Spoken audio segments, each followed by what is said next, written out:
গুরুহং পরম ব্রহ্ম তস্মৈ শ্রী গুরুবে নমঃ।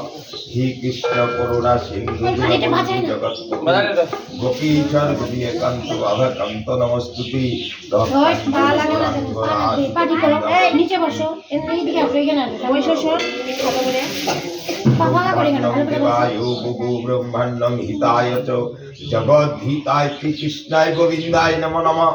পাপহং পাপকর্মাহং পাপ সম্ভব তাহিমং পুণ্ডরীকাক্ষং সর্বযজ্ঞ হরিহরৌ ইতি গন্ধ পুষ্টি নমঃ।